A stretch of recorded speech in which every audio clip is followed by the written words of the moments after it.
Coucou, c'est Gwen pour Effet Papillon. C'est parti pour le tirage des Vierges pour le mois de mai 2025. C'est une guidance, c'est un tirage général. Si vous souhaitez une consultation privée, vous pouvez passer par mon site effetpapillonvoyance.com. On va commencer avec une carte de l'oracle de la quête spirituelle. On va voir si on a un premier message pour les Vierges pour le mois de mai 2025. On a soyez neutre. Ne pas s'engager dans un conflit, par exemple, qui ne nous concerne pas directement. Évitez peut-être de donner des opinions trop tranchées, des avis trop tranchés, ne pas prendre parti. C'est aussi utiliser ses capacités d'observation. Peut-être qu'on a une situation à regarder avec plus de hauteur, avec du recul, pour voir un petit peu toutes les données de la situation. Tout ce qui compose cette situation, toutes les personnes aussi qui composent cette situation. Donc c'est de l'observation et c'est ne pas prendre parti.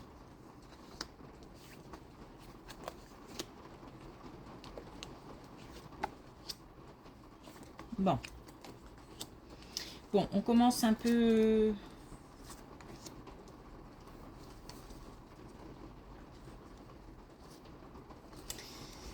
Alors on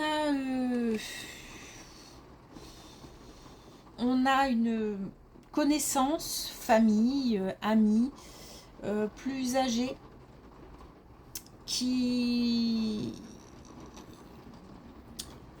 est sujet à une maladie ou la vieillesse ou une maladie due à la vieillesse. En tous les cas, là, on a quelque chose qui est lourd. Je pense qu'on est plus sur un membre de la famille. On a quelque chose qui est assez lourd, pesant. Et pardon, hein, mais on a quelque chose qui s'éteint. Enfin, quelque chose, on a une vie, faut être clair, hein, qui petit à petit, voilà, un petit peu comme une bougie qui baisse comme ça. Donc là, on est sur quelque chose d'assez lourd. En même temps, on est sur quelqu'un d'âgé. Hein. Donc,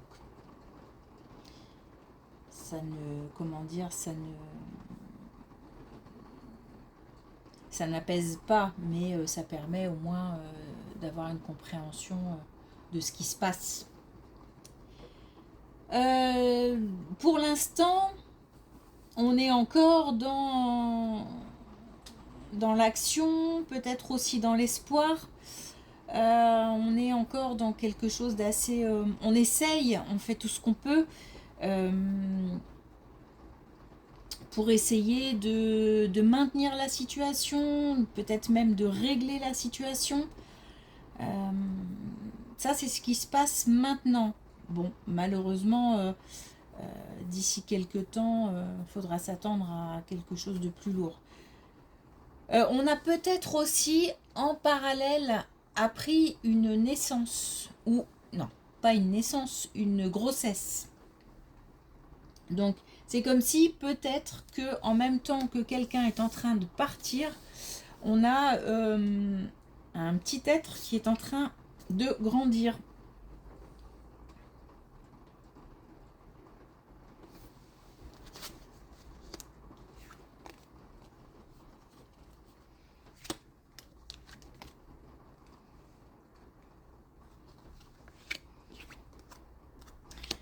Alors, autre chose. Là, on nous parle d'une bonne nouvelle. Une bonne nouvelle par rapport au foyer, au lieu d'habitation. que ce soit maison, appartement, un lieu de vie qui... Il y a quelque chose qui se passe par rapport à... Alors, est-ce que c'est par rapport à l'habitation en elle-même, un problème lié à l'habitation, je dis n'importe quoi, mais problème de toiture, fuite d'eau, problème d'électricité, enfin bon, voilà. En tous les cas, on a quelque chose là, une bonne nouvelle, quelque chose qui va pouvoir, comme si je balayais,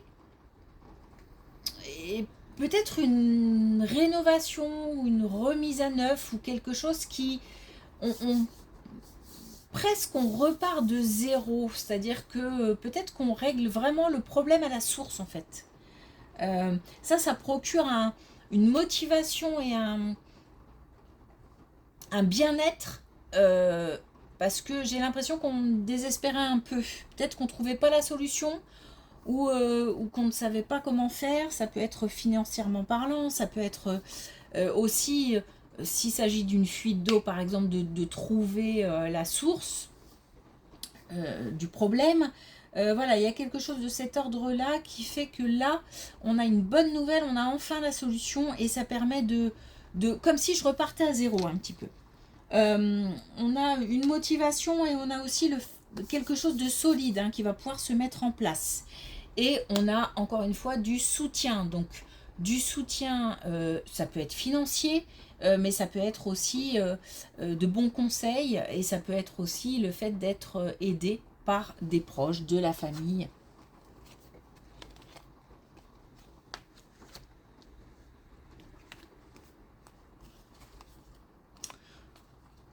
On a des bons moments passés en famille qui arrivent très vite.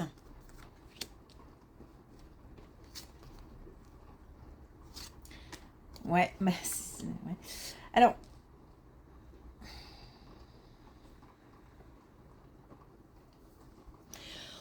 on a des bons moments passés en famille et on a une histoire de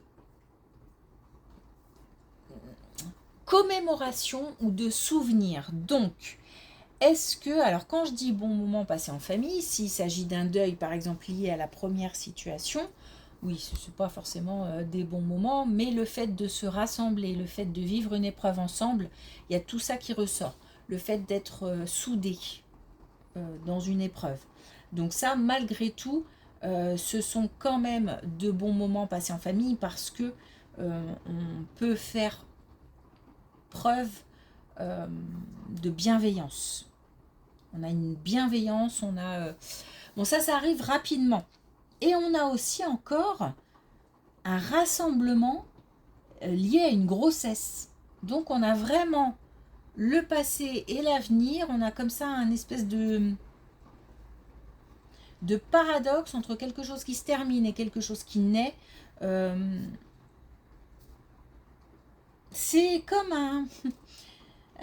cette grossesse, cet enfant, ça sera comme le lien, il y a un lien avec la personne qui part.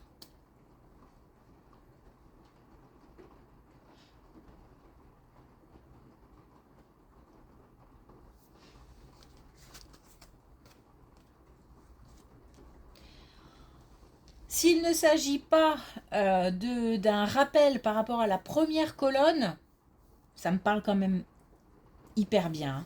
Mais s'il ne s'agit pas de ça, on a un bon moment, de bons moments passés en famille et on a on a un mélange de générations. Voilà. On a des générations plus jeunes et des générations moins jeunes et on a de la bienveillance.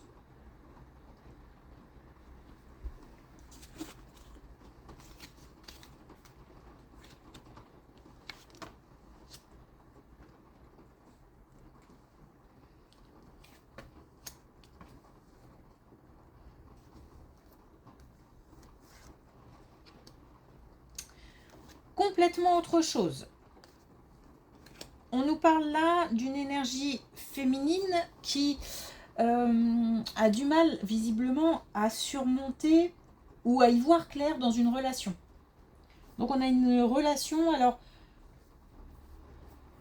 soit une relation amoureuse, soit une relation qui implique quelqu'un qui nous tient à cœur. On a le fait d'avoir quelque chose qui n'est pas clair. Alors, s'il s'agit par exemple d'une relation amicale, peut-être qu'on a affaire à quelqu'un qui soit se manifeste moins, voire ne se manifeste plus, soit s'éloigne, ou il y a un changement peut-être dans le comportement qu'on a capté, ou dans la communication. Alors ça peut être ça, ça peut être aussi au niveau familial. En tous les cas, on a quelque chose là qui va demander du temps et de la détermination, mais aussi la volonté d'aller, j'entends réunir, de retrouver quelqu'un. Ça peut être aussi au niveau amoureux que ça se passe. En tous les cas, on a quelque chose qui va demander à être éclairci. Donc on va certainement poser des questions. Chose qu'on n'osait pas ou qu'on n'ose pas encore. Comme si... alors soit il y a peut-être un petit peu d'ego. Bon bah, t'en vas. Mais ça peut être aussi le fait de ne pas oser tout simplement. De peur d'être rejeté ou de peur de déranger ou quelque chose dans ce goût-là. Bon, ça va prendre un petit peu de temps, mais les choses vont se mettre en place.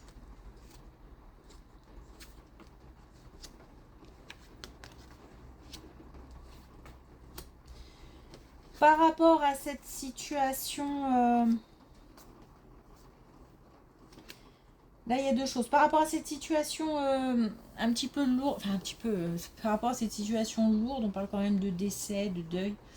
On a un mieux-être d'ici l'été, ou en tous les cas, on a un petit peu comme une élévation spirituelle, c'est-à-dire que j'ai l'impression que d'ici l'été, on comprend des choses.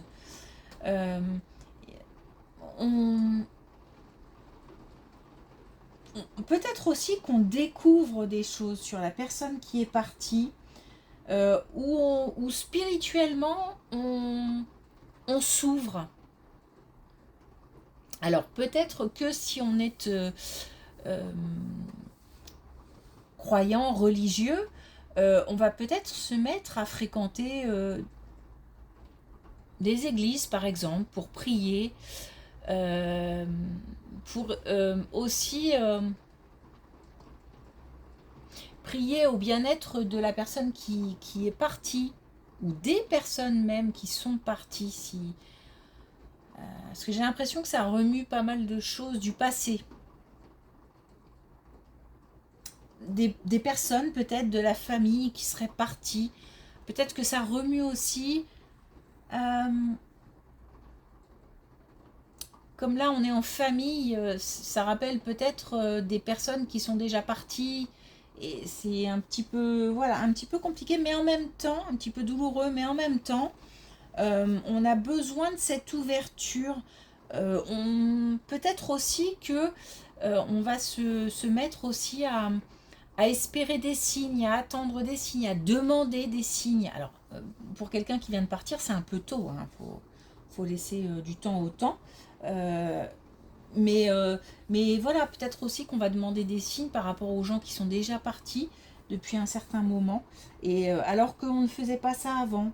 En tous les cas, on prend conscience de l'importance des défunts. Voilà. Et c'est en soi une, une élévation spirituelle.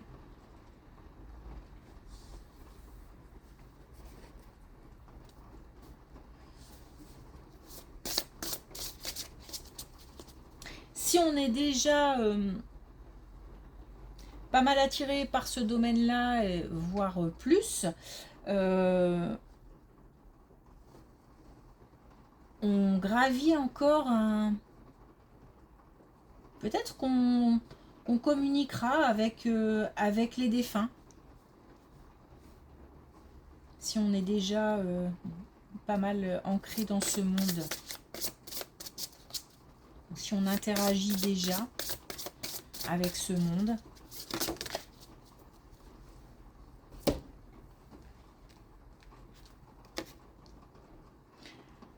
Alors, on a l'audace justement et on a ose ce que tu n'as jamais osé. Donc là, on nous demande de faire preuve de